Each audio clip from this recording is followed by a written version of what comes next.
මෙතන ප්‍රශ්නේ බලන්න. මේ ප්‍රශ්නේ ප්‍රතිපෝෂණය සම්බන්ධයෙන් නිවැරදි පිළිතුර තෝරන්න. හරිද? එතකොට පුතේ අපේ මෙතෙන්දී අහන්නේ අපෙන් ප්‍රතිපෝෂණය පිළිබඳව නිවැරදි පිළිතුර ගැන තමයි අහන්නේ. ඔයාලගේ පේපරේ නිවැරදි පිළිතුර කියලා එන්නත් පුළුවන්. එහෙම නැත්නම් වඩාත් නිවැරදි පිළිතුර කියලා ප්‍රශ්නය අහන්න පුළුවන්. හරිද? හරි. දැන් අපි මේ ප්‍රශ්නෙට උත්තරය තෝරන්න නම් මේ ප්‍රතිපෝෂණය ගැන දැනගෙන ඉන්න ඕනේ. හරිද? හරි. මම දැන් ඔයාලට කියලා දෙන්නම් ප්‍රතිපෝෂණය ගැන. ප්‍රතිපෝෂණය කියන්නේ පුතේ sannivedana මූලිකාංගයක්. ප්‍රතිපෝෂණය කියන්නේ sannivedana මූලිකාංගයක්. හරි. දැන් මේ ප්‍රතිපෝෂණයේ සරල අදහස ගත්තොත් පුතේ මේ sannivedakaya සංදේශයක් ඉදිරිපත් කරද්දී ග්‍රාහකයාට sannivedakaya සංදේශයක් ඉදිරිපත් කරාම ග්‍රාහකයා මේ සංදේශය සම්බන්ධයෙන් දක්වනු ලබන ප්‍රතිචාරය අපි හඳුන්වනවා ප්‍රතිපෝෂණය කියලා. ආයෙ අහගන්න. sannivedakaya සංදේශයක් ඉදිරිපත් කරාම ග්‍රාහකයා මේ සංදේශය සම්බන්ධයෙන් දක්වනු ලබන ප්‍රතිචාරය අපි හඳුන්වනවා ප්‍රතිපෝෂණය කියලා. හරිද? හරි. ප්‍රතිපෝෂණය පුතේ ප්‍රධාන ආකාර දෙකකට වෙන් කරන්න පුළුවන්. ධනාත්මක ප්‍රතිචාරය සහ ධනාත්මක ප්‍රතිපෝෂණය සහ ඍණාත්මක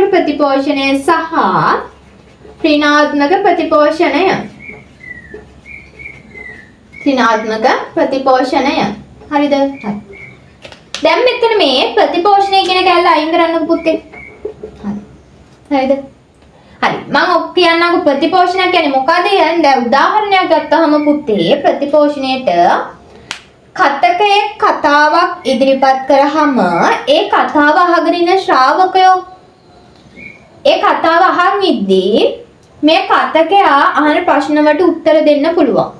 ඒ වගේම කතකයාගෙන් ප්‍රශ්න අහන්න පුළුවන්. තේරුණාද?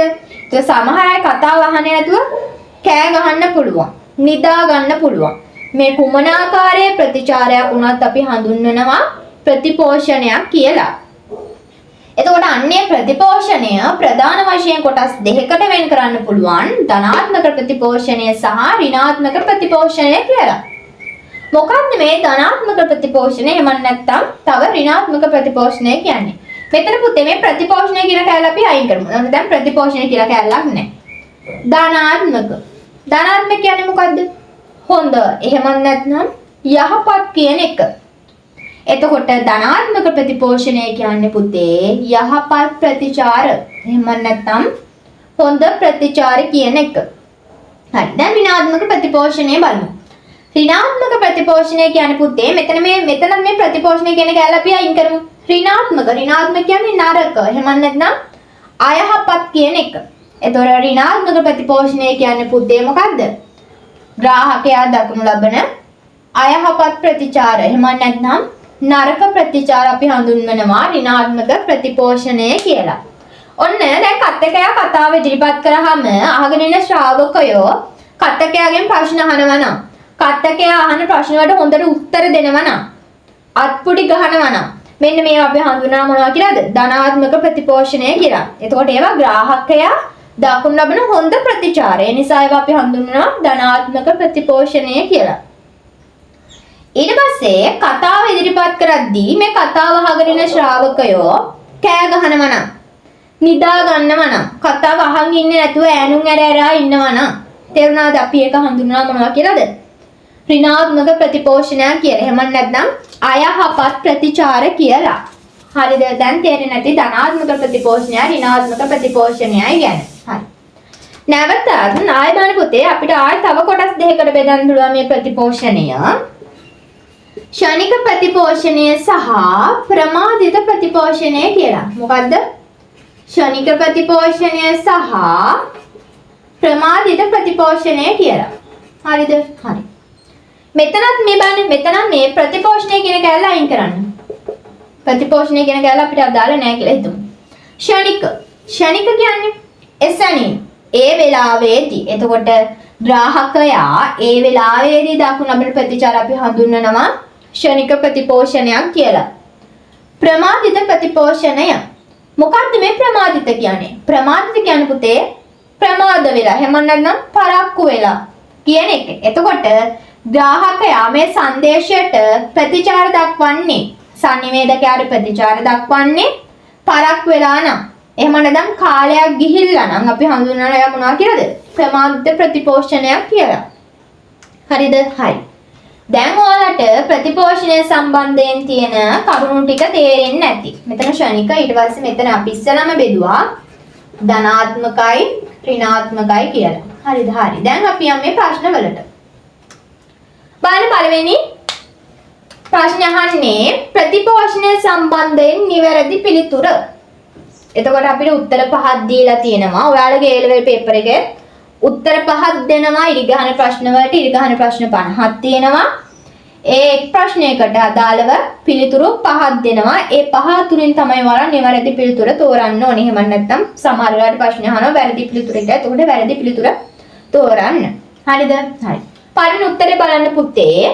ප්‍රතිපෝෂණය හේතුවෙන් සංදේශය විකෘති වේ. මේ සංනිවේදකයා සංදේශය ඉදිරිපත් කරාම මේ ග්‍රාහකයා ප්‍රතිචාර දක්වද්දී මේ කොයිම වෙලාවකවත් බලන්න මෙතන පේනවද සංදේශයක් විකෘති වීමක් තියෙනවා කියලා? නැහැ. සංදේශයක් විකෘති වෙන්නේ බාධකයක් ඇති වුණොත් විතරයි. එහෙම නැතුව සංදේශයක් විකෘති වීමක් වෙන්නේ නැහැ මේ ග්‍රාහකයා දක්වන ප්‍රතිචාරය සම්බන්ධයෙන්. හරිද? ඒ හින්දා හරි. දැන් අපි යන්නේ ප්‍රශ්න වලට. බලන්න පළවෙනි ප්‍රශ්න අහන්නේ ප්‍රතිපෝෂණය සම්බන්ධයෙන් නිවැරදි පිළිතුර. එතකොට අපිට උත්තර පහක් දීලා තියෙනවා. ඔයාලගේ A level paper එකේ උත්තර පහක් දෙනවා. ඉරිගහන ප්‍රශ්න වලට ඉරිගහන ප්‍රශ්න 50ක් තියෙනවා. ඒ එක් ප්‍රශ්නයකට අදාළව පිළිතුරු පහක් දෙනවා. ඒ පහ තුලින් තමයි ඔයාලා නිවැරදි පිළිතුර තෝරන්න ඕනේ. එහෙම නැත්නම් සමහර වෙලාවට ප්‍රශ්න අහනවා වැරදි පිළිතුරට. එතකොට වැරදි පිළිතුර තෝරන්න. හරිද? හරි. පළවෙනි උත්තරේ බලන්න පුතේ. ප්‍රතිපෝෂණය හේතුවෙන් සංදේශය විකෘති වේ. මේ සංනිවේදකයා සංදේශය ඉදිරිපත් කරාම මේ ග්‍රාහකයා ප්‍රතිචාර දක්වද්දී මේ කොයිම වෙලාවකවත් බලන්න මෙතන පේනවද සංදේශයක් විකෘති වීමක් තියෙනවා කියලා? නැහැ. සංදේශයක් විකෘති වෙන්නේ බාධකයක් ඇති වුණොත් විතරයි. එහෙම නැතුව සංදේශයක් විකෘති වීමක් වෙන්නේ නැහැ මේ ග්‍රාහකයා දක්වන ප්‍රතිචාරය සම්බන්ධයෙන්. හරිද? ඒ හින්දා අපිට ඒ උත්තරේ වැරදි කියලා අයින් කරන්න පුළුවන්. හරි. දැන් දෙවෙනි උත්තරය බලන්න. ප්‍රතිපෝෂණය සෑම විටම ධනාත්මක මෙන්ම ෂණික වේ. ඕන ප්‍රතිපෝෂණය හැම වෙලාවෙම හොඳයි. ඒ කියන්නේ හොඳ ප්‍රතිචාර විතරයි ග්‍රාහකයාගෙන් ලැබෙන්නේ. ඒ වගේම තමයි එවලෙම හැම වෙලාවෙම එසැනින් ප්‍රතිචාර ලැබෙනවලු. බලන්න එහෙම එකක් තියෙනවද නැහැ. විටක ධනාත්මක ප්‍රතිචාර ලැබෙන්න පුළුවන්. තවත් විටක ඍණාත්මක ප්‍රතිචාර ලැබෙන්න පුළුවන්. ඒ වගේම එසැනින් ප්‍රතිචාර ලැබෙන්නත් පුළුවන්. පරක් වෙලා ප්‍රතිචාර ලැබෙන්නත් පුළුවන්. එතකොට මේ උත්තරෙත් අපිට වැරදි කියලා ගන්න වෙනවා. හරිද? හරි. තුන්වෙනි උත්තරය බලන්න පුතේ. ග්‍රාහකයා සංනිවේදකයාට ලබා දෙන ප්‍රතිචාරය ප්‍රතිපෝෂණය වේ.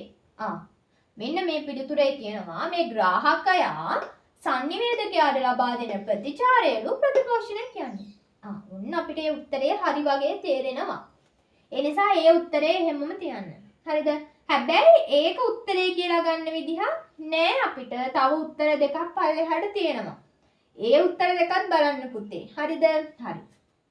හතරවෙනි උත්තරේ ප්‍රතිපෝෂණය ලැබීමට ගතවන කාලය අනුව එය ප්‍රමාද විය හැකිය. මෙන්න ප්‍රතිපෝෂණය ලැබීමට කාලය අනුව එක ෂණිකයි ප්‍රමාදිතයි. නමුත් ප්‍රමාදිත විතරද වෙන්නේ? නෑ.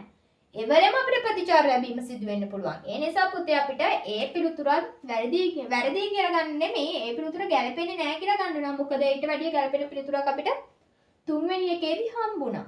හරිද? හරි. බලමු පස්වෙනි උත්තරෙත්. සංනිවේදන ක්‍රියාවලියේ සාර්ථකත්වයට ප්‍රතිපෝෂණය එතරම් වැදගත් නොවේලු. බලන්න පුතේ මේ සංනිවේදකයා සංදේශයක් ඉදිරිපත් කරාම ඒ සංදේශය ග්‍රාහකයා නිවැරදිව අවබෝධ කරගත්තද? ඒ වගේ මේ සංනිවේදන ක්‍රියාවලිය සාර්ථකව සිදු වුණාද කියලා අපිට හඳුනා ගන්න පුළුවන් වෙන්නේ මෙන්න මේ ප්‍රතිචාරය නිසා. මේ ග්‍රාහකයා ලබා දෙන ප්‍රතිචාරය නිසා තමයි අපිට මේ sannivedana ක්‍රියාවලිය සාර්ථකයිද කියලා හඳුනා ගන්න වෙන්නේ. එතකොට පුතේ sannivedana ක්‍රියාවලියක සාර්ථකත්වයට මේ ප්‍රතිපෝෂණය කියන එක ගොඩාක් වැදගත් වෙනවා. එතකොට අපිට ඒ උත්තරේ අයින් කරන්න වෙනවා. එතකොට අපිට නිවැරදි පිළිතුර විදිහට ගන්න වෙන්නේ මොකද්ද? තුන්වෙනි පිළිතුර ග්‍රාහකයා sannivedakayaට ලබා දෙන ප්‍රතිචාරය ප්‍රතිපෝෂණය වේ කියලා.